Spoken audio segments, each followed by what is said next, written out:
I una cosa, qualitat i exclusivitat, que també potser s'ha perdut amb aquestes múltiples passarel·les, perquè una mateixa col·lecció l'acabem veient també en altres passarel·les. Això no anomenen passarel·les turístiques, és a dir, una passarel·la con Cibeles o con València, concretament con Cibeles i con València, que no li ocorrís a Burgos. Burgos no té esta norma de participació, Cibeles o Canàries no té esta norma de participació, però Cibeles i València exigís absoluta exclusivitat i primícia en la presentació.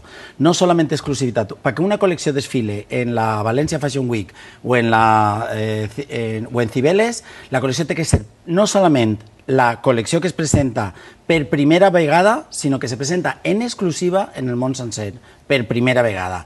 Després, una volta presentat, si el dissenyador vol anar a una de les passarel·les més turístiques, per dir-ho d'alguna manera, o a una passarel·la especialitzada en el seu tema concret, que ho faça, però no abans de que presente a València o a Madrid. Per això València s'ha convertit en la segona passarel·la espanyola.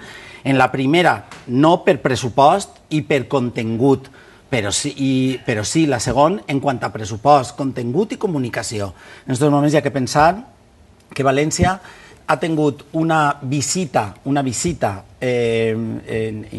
el lloc de més de 15.000 persones en 3 dies, i les nits dels 3 dies, perquè teníem 2 espais de la passarel·la, i més de 20 milions d'euros de repercussió mediàtica de retorno. O sigui, és una barbaritat. Així va acudir molta gent, però realment va tindre una projecció, i en el teu cas, per exemple, que te recorres totes les passarel·les internacionals, se parla de València o se parla de Burgos? En aquest cas València més, possiblement perquè és la segona, però se parla d'aquestes altres passarel·les a banda de Cibeles? A veure, quan aquestes fora preguntes. I en Espanya què? O sols saben de Cibeles?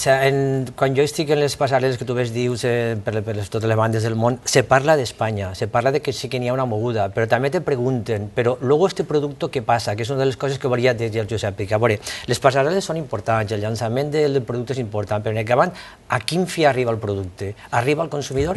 Arriba a aquello que jo he insistit, exacte, a lo que jo insistís que ahir, me pareix molt bé el que estem dient, però n'hi ha que enfocar-ho de cara també que aquest producte arriba al consumidor, que no se quede soles en això. Entonces jo el que vull és que quan s'estiga fent... Exactament, que servisca, que el consumidor apreci aquest producte. Alfredo, anem a veure, però crec que n'hi ha 2 enfoques en una passarel·la. Una passarel·la no pot vendre producte, deu vendre producte, té l'obligació de vendre-lo. Té l'obligació de vendre producte, si el compren... Perdona, perquè tu saps que jo estic en les passarel·les de fora i nosaltres tinguem l'obligació d'anar als desfiles, però en acabar n'hi ha que consumir el producte. Vol dir que hi ha que fer els pedidos. Si no, no te tornaran a convidar. Exactament, és així de clar. Entonces és una cosa que jo sempre jo dic així, per què en acabant el producte no arriba al consumidor, no arriba a un bon i vosaltres? Jo ara t'ho preguntaré això, però vull dir també que en una passarel·la no solament se ven productes, se venen llicències, és a dir, se ven la possibilitat de fer molt famós a un dissenyador, i avui en dia en Espanya,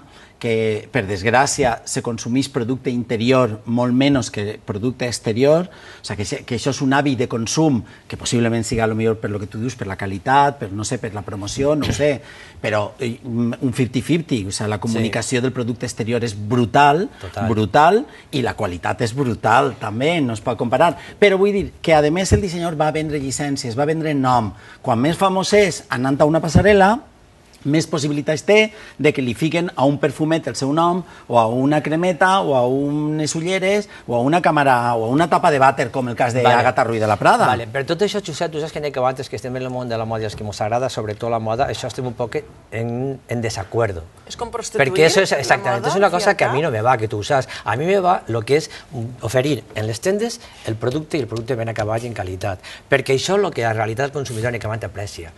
Perquè en acabant el consumidor te pot dir sí, però molt de nom, molt això, però jo no estic veig en la qualitat. El consumidor vol bona qualitat i sobretot... Pot haver molta qualitat en aquest perfum. Però altra cosa, realment tu què vols vendre? O què pots vendre? Igual és perquè realment no se ven moda i hi ha que utilitzar aquesta plataforma per a vendre el perfum. Bueno, però jo el que pense que ahí és quan està, per exemple, l'error. N'hi ha que vendre moda, total. Jo el que pense que sobretot, i sobretot el meu camp, que és el camp de l'home, l'home avui en dia és superexigent, perquè se maneja, viatja, està informat d'alguna manera, no? I perquè tenim menys pressupost per a comprar. I entonces l'home sí que busca moltíssim la qualitat. Perquè l'home sap el que va pagar, però vol saber quina qualitat li estàs oferint. I això és super rigorós i ho he vist tots els dies, no? Entonces és una de les coses que jo aconsellaria a la que estaves dient tu, a la gent que es comença, a la gent jove, als nous dissenyadors, o sigui, aposto per la qualitat. Mira. Perquè la defensa que ells tenen és la qualitat, el saber que no siga el que se deia antes. M'ensenyes un trapile, no és un trapile, tens que ensenyar-li un producte que siga ben acabat i ben... Però no estic en desacord en que realment este consell que estàs donant és molt bon consell i espero que la replegue qui crega que heu de replegar-lo, però també és de veure que baix el prisma de la funció dels especialistes, des que montem d'alguna manera estos grans contenedors per ensenyar la moda i que intentem fer-ho en una qualitat extraordinària i comparable a la que se puga fer a qualsevol lloc del món.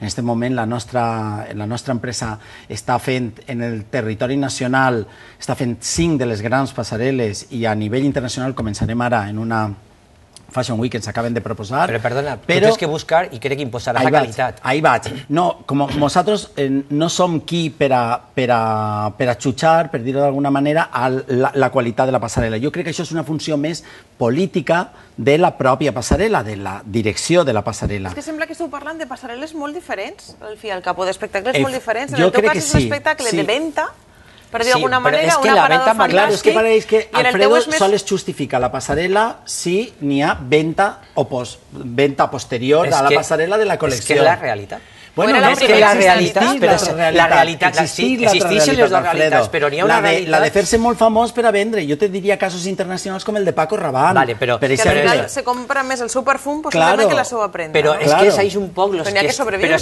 Si n'hi ha que sobreviure, per suposo que si s'arriba a aquests extrems perquè no se compra. Però n'hi ha que intentar, o sigui, d'alguna manera, jo no sé com dir-te, perquè la gent veja que el que nosaltres busquem, i per això ens mereixem, és la qualitat. La qualitat què vol dir? Que és el que al fi i al cap, en el fons, el que busca la gent, sobretot parla d'home. O sigui, tu jo vaig a grans desfiles, vaig a les passarel·les que vosaltres ho sabeu, entonces què busques? Busques la qualitat, el ben acabat, el perfeccionament, perquè... La novetat també, la novetat. Però has de buscar qualitat i novetat, i és motivació del client.